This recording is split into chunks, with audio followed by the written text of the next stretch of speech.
Bismillahirrahmanirrahim. Assalamualaikum warahmatullahi wabarakatuh. Saudaraku pemirsa Maskis TV dimanapun Anda berada, alhamdulillahirrabbilalamin, bersyukur sekali kita dapat berjumpa kembali dalam program pilihan Mari Belajar Tahsin. Alhamdulillah, hari demi hari kita selalu istiqomah dalam mempelajari ilmu-ilmu tahsin. Dan akhirnya kita sudah sampai pada tema sifat-sifat huruf bagian yang kedua, yaitu sifat ghairu mutaddadah. Masih ada hubungan dengan seri yang kemarin, sifat mutaddadah. Baik, saudara pemirsa, segera kita ikuti uraian pelajaran pada kesempatan kali ini yang akan dijelaskan oleh seperti biasa, beliau Ustadz Usman. Dari kami Maskis TV mengucapkan selamat mengikuti sampai selesai. Bismillahirrahmanirrahim. Assalamualaikum warahmatullahi wabarakatuh. Alhamdulillah wa syukurillah, la hawla wa la quwwata illa billah. Asyhadu an la ilaha illallah wahdahu la syarikalah wa asyhadu anna Muhammadan abduhu wa rasuluhu la nabiyya ba'dah. Amma ba'd. Para pemirsa Maskis TV yang dirahmati Allah, alhamdulillah pada saat ini kita bisa bertemu lagi untuk melanjutkan kajian kita tentang tahsin, yang mana pada bagian yang terdahulu sudah kita selesaikan tentang sifat-sifat huruf mutaddadah atau sifat-sifat huruf yang mempunyai lawan. Jadi sudah saya jelaskan bahwa satu huruf yang mempunyai sifat lawannya, maka huruf itu tidak akan disifati oleh sifat yang menjadi lawannya itu. Kemarin ada 10 sifat yang saling berlawanan. Tapi ada satu sifat yang lupa kita sampaikan kemarin, yaitu satu sifat yang berada di antara sifat syiddah dan rokhawah. Itu ada sifat yang namanya tawasud, di mana sifat ini tidak mutlak syiddah dan tidak mutlak rokhawah, maka dia berada di tengah-tengah, tidak terlalu kuat suaranya dan tidak terlalu lemah juga, sehingga dia tawasud yang berada di tengah-tengah. Di antaranya huruf-huruf yang tersifati oleh tawasud itu ada 5, yaitu lam, nun, ain, mim, dan ro. Ya. Lam, nun, ain, mim, dan ro. Ya. 5 huruf ini disifati oleh sifat tawasud, sifat yang berada di antara syiddah dan rokhawah, di mana kita pahami kemarin bahwa syiddah dan rokhawah membicarakan tentang suara yang tertahan atau mengalir. Maka untuk tawasud ini tidak terlalu berada di syiddah dan tidak terlalu berada di rokhawah, tetapi kecenderungannya berada di rokhawah. Begitu. Untuk selanjutnya pada kajian kali ini kita akan membahas sifat yang kedua, yaitu sifat ghairu mutaddadah. Sifat ghairu mutaddadah, di mana kalau sifat mutaddadah itu sifat yang mempunyai lawan, maka ghairu mutaddadah artinya adalah sifat yang tidak mempunyai lawan. Di sini dapat kita jelaskan ada 7 sifat ghairu mutaddadah. Ketujuh sifat itu sudah kami tuliskan, diantaranya yaitu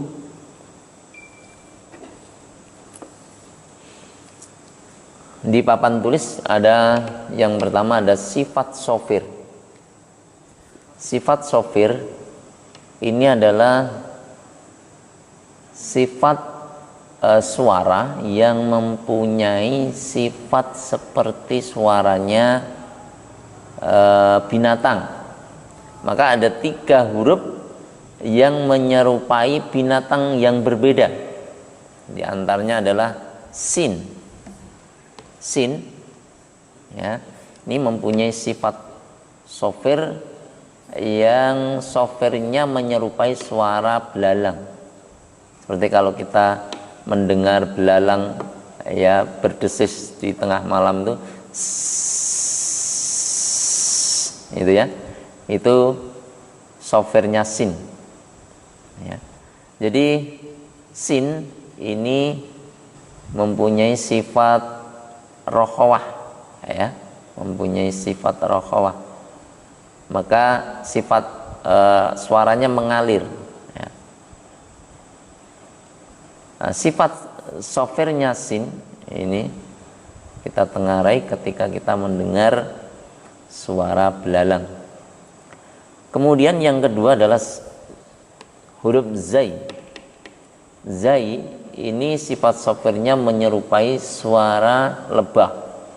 Jadi kalau kita mendengar lebah ya berkerumun itu pasti suaranya za za, ya, zai.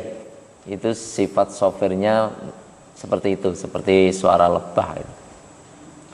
Kemudian yang ketiga yaitu sifat sofirnya sod, ya, ini menyerupai suara angsa, ya, so si subas so, ya, seperti kalau kita mendengar angsa gitu ya,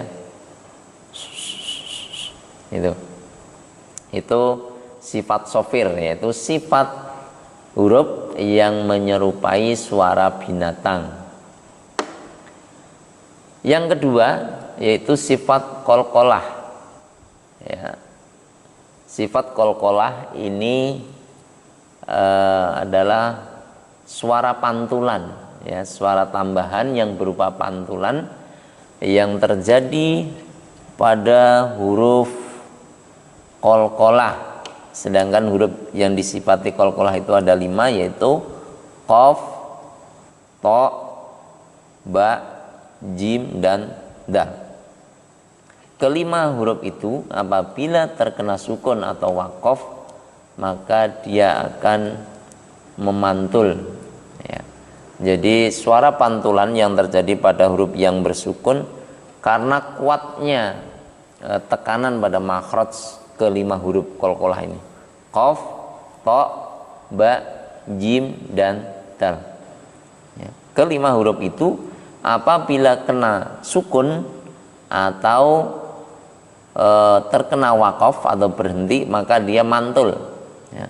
Mantulnya sesuai dengan asli hurufnya. Misalnya qaf, ya, qaqiqu baqa, tidak boleh qaqiqu baqa, harus baqa.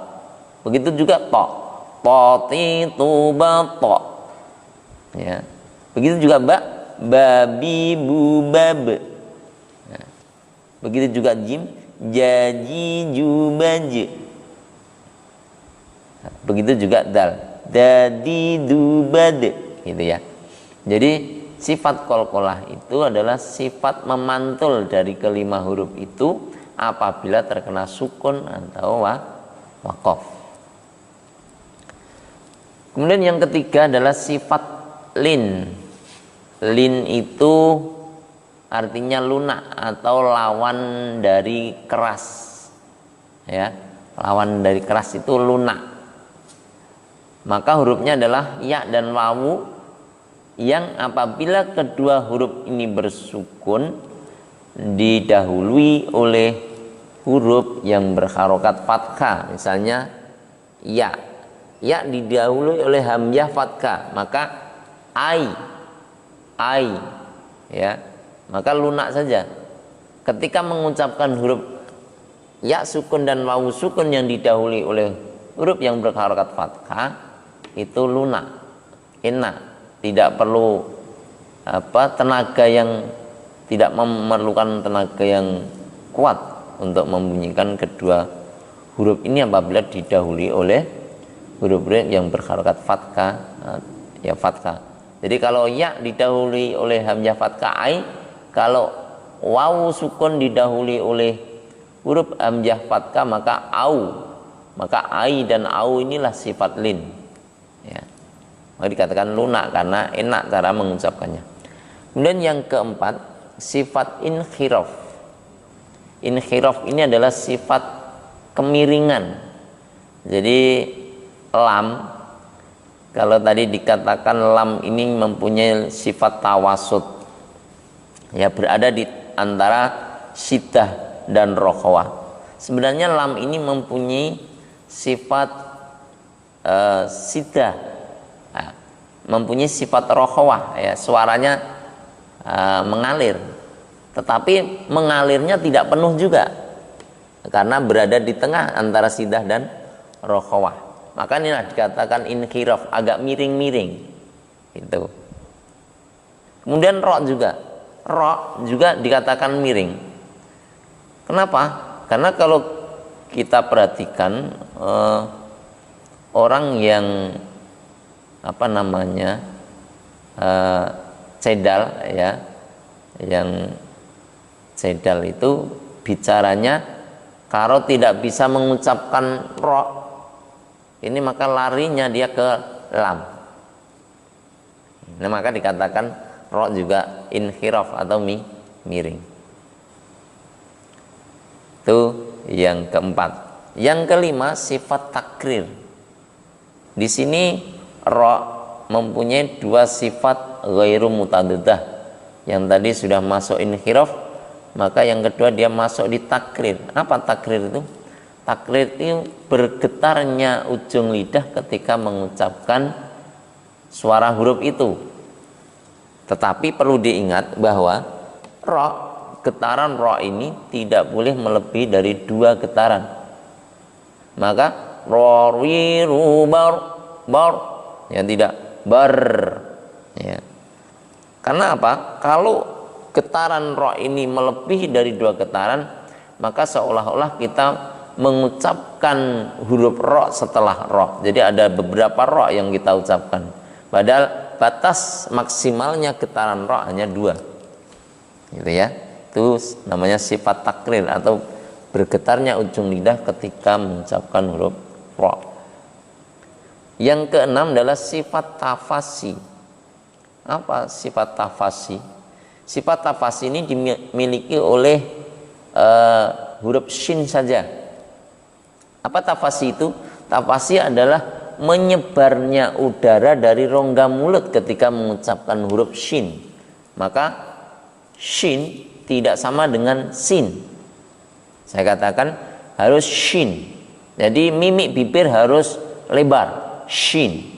Ya, seperti kita kalau ngusah ya ayam atau burung itu, itu ya, itu sha, shi, shu, bash, itu namanya tafasyi, ya.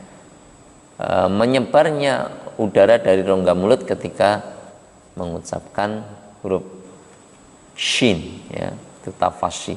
Maka tafasyi sifat ini hanya dimiliki oleh huruf shin saja. Kemudian yang terakhir, yang ketujuh adalah sifat istitolah.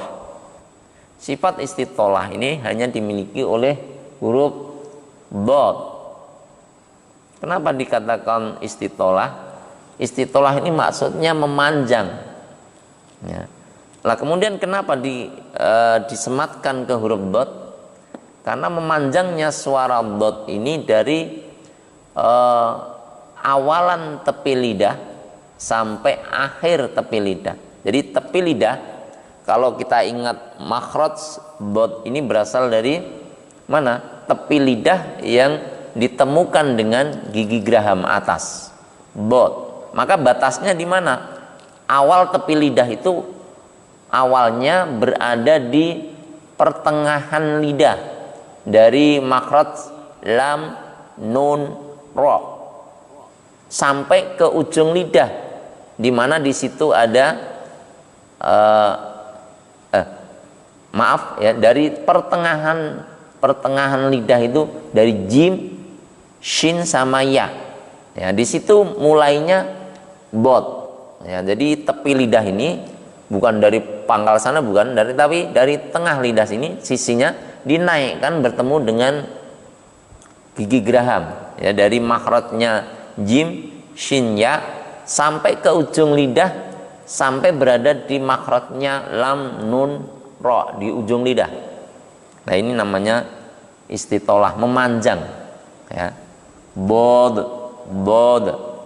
Maka terasa sekali istitolahnya dot ketika huruf dot ini kena sukun. Fil ard. Nah, ini bisa kita rasakan nanti. Itu diantaranya sifat-sifat huruf yang melengkapi daripada semua huruf hijaiyah ya, yang apabila huruf hijaiyah itu semua kita dapat memahami sifat-sifatnya berikut tempat keluarnya atau makhrajnya, maka dikatakan kita memberikan hak-haknya huruf ya, hak-haknya huruf untuk diucapkan ya. Dari makharijul huruf sampai sifat-sifatnya semua menempel pada huruf-huruf yang kita baca itu. Demikian penjelasan singkat tentang sifat-sifat huruf. Mudah-mudahan bermanfaat. Kalau ada yang kurang jelas, ada kritik, saran, dan pertanyaan, bisa disampaikan melalui nomor line di bawah ini, nomor WA. Insya Allah akan kita bahas pada pertemuan-pertemuan yang akan datang. Demikian, mudah-mudahan bermanfaat. Kurang lebihnya mohon maaf. Akhirul kalam, assalamualaikum warahmatullahi wabarakatuh. Baiklah saudaraku pemirsa, demikian tadi sudah kita ikuti bersama uraian pelajaran hari ini yang telah dijelaskan oleh beliau Ustadz Usman. Semoga dapat memberi manfaat bagi kita semua. Dan bagi Anda yang ingin mendapatkan ilmu-ilmu tentang pelajaran tahsin, jangan lupa klik tombol subscribe yang ada di bawah sini, agar Anda bisa berlangganan dengan channel ini, sehingga ketika channel ini upload video baru lagi, Anda akan diberi notifikasinya. Baiklah saudara pemirsa, akhirnya sampai di sini perjumpaan kita pada kesempatan kali ini. Sampai berjumpa pada sesi selanjutnya. Wassalamualaikum warahmatullahi wabarakatuh.